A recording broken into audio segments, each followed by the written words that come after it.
Imagine reaching like the absolute pinnacle of a multi-million-dollar industry, starring in music videos with some of the biggest artists on the planet, and building this massive global fan base, only to just turn around, walk away, and spend your days raising money for a children's hospital. Right. And while telling her followers, whatever you do, do not follow my path. Exactly. It is the ultimate subversion of expectations. Oh, absolutely. Because usually, when someone achieves that level of notoriety, they cling to it, right? Yeah, they hold on for dear life. Right. They ride the wave until it crashes.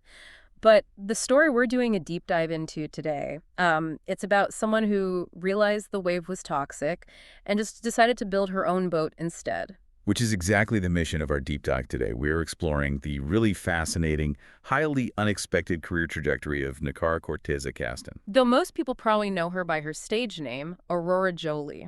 Right, exactly. Yeah. And we've pulled together a bunch of early career profiles, database records, and this remarkably candid interview from 2017 to really understand how she navigated one of the most heavily stigmatized, controversial fields imaginable, and ultimately reclaimed her life. It's a crazy journey. It really is.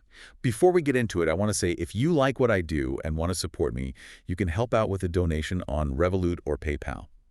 And on Patreon, I have a different kind of biography and exclusive content waiting for you. All the links you need are right here in the description. Thanks so much for all the support.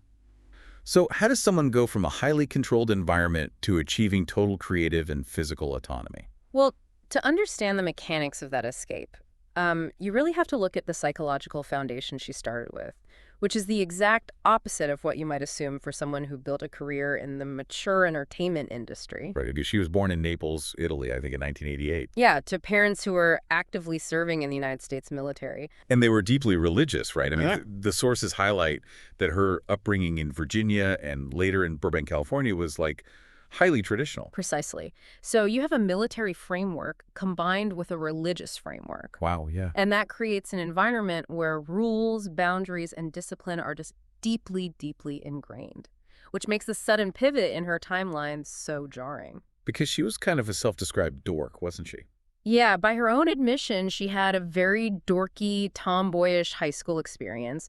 She graduates from John Burroughs High School, ends up working at a local grocery store, and she just feels completely miserable and directionless. Which, I mean, we've all been there. It's that classic, restless 18-year-old feeling. You're staring down the barrel of 50 years of bagging groceries, and you want an escape hatch. Exactly. And she wanted to pursue glamour modeling, aiming for mainstream editorial publications. Right. So she answers this ad for what an agency called figure modeling. But this is where the reality of predatory industry pipelines comes into play.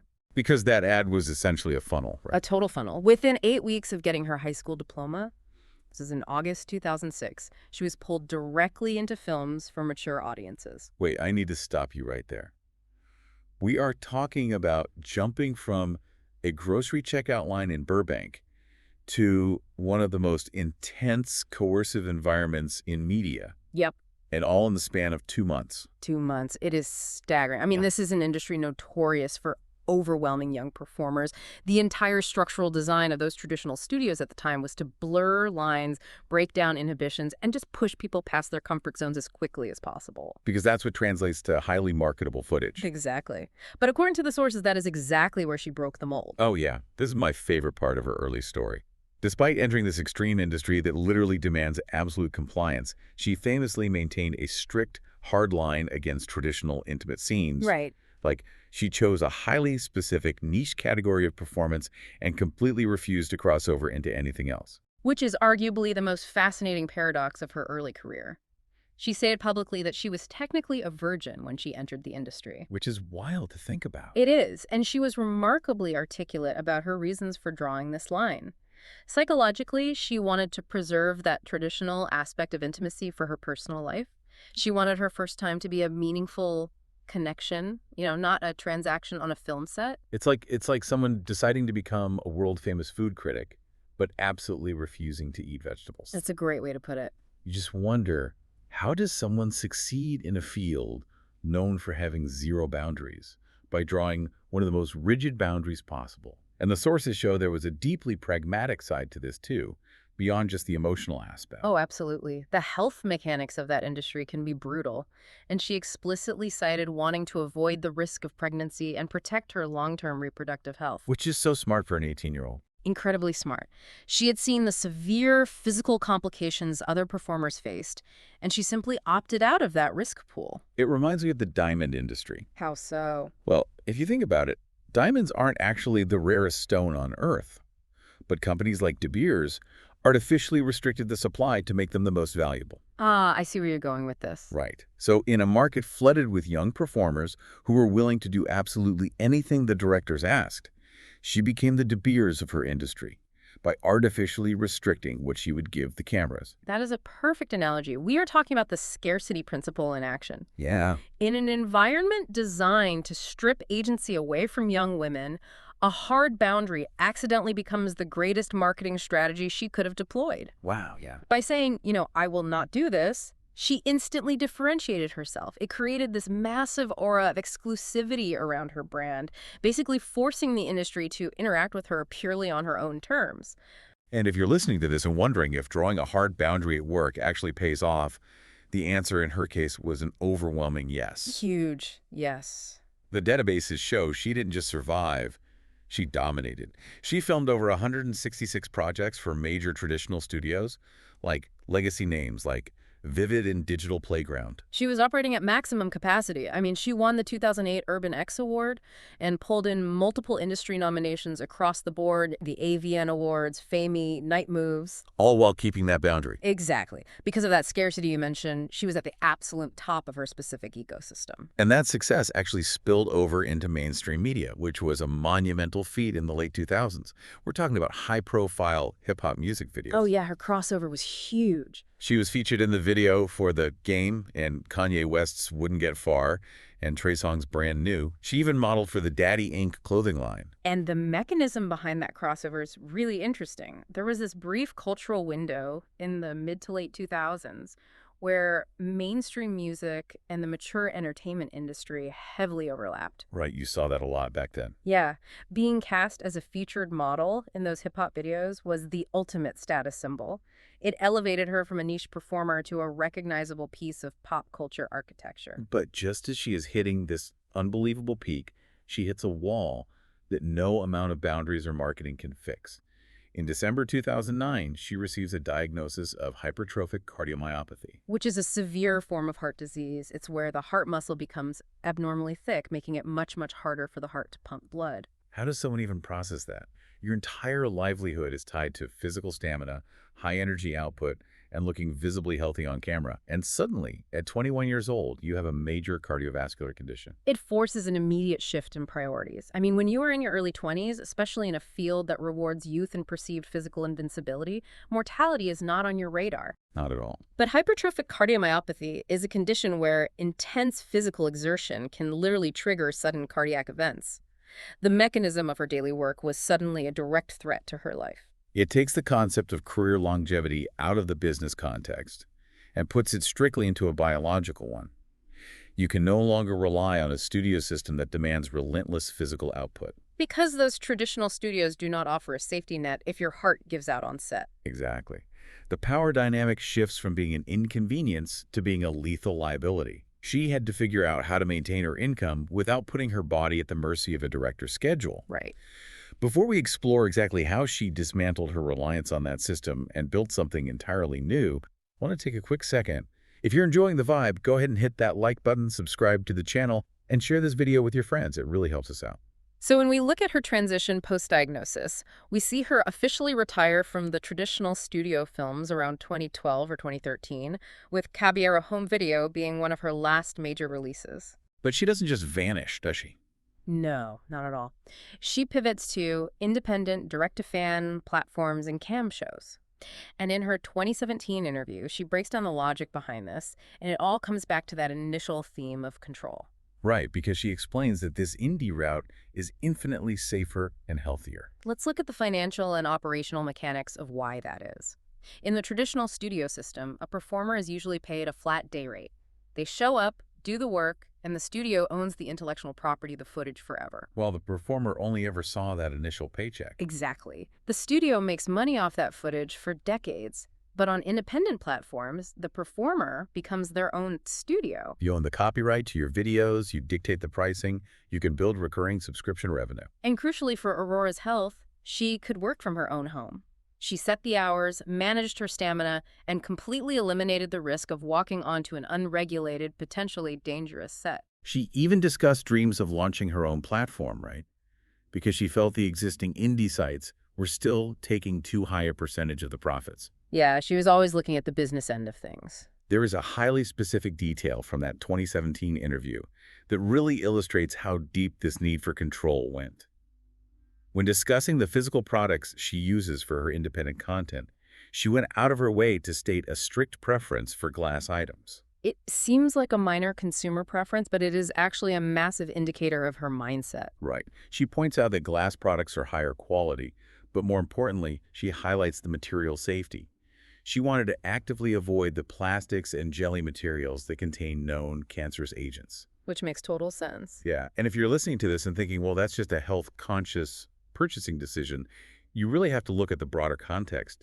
This is someone whose early career involved renting her body out to an industry that historically treats bodies as disposable. Oh, that's a great point. Her insistence on glass is a micro-example of her macro philosophy, absolute, uncompromising control over her own physical safety down to the molecular level. That is a brilliant synthesis. She is systematically removing external risks, and while she is stabilizing her health and her income through this independent model, she is simultaneously pouring her energy into a completely different discipline. Music. And this isn't just someone buying a guitar and playing chords in their bedroom. No, she went all in. She majored in music in school, she dove deep into music theory, she started collecting guitars, and this blew my mind. She took operatic vocal training.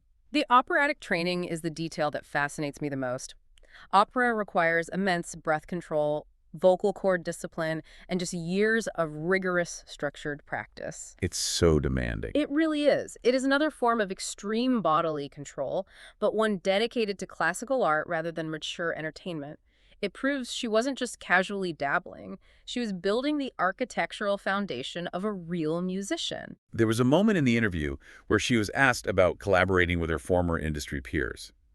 They specifically brought up a performer named Pinky. Oh, right. And Aurora was very gracious. She said she has a ton of respect for Pinky, specifically highlighting her business acumen and her skills as a producer.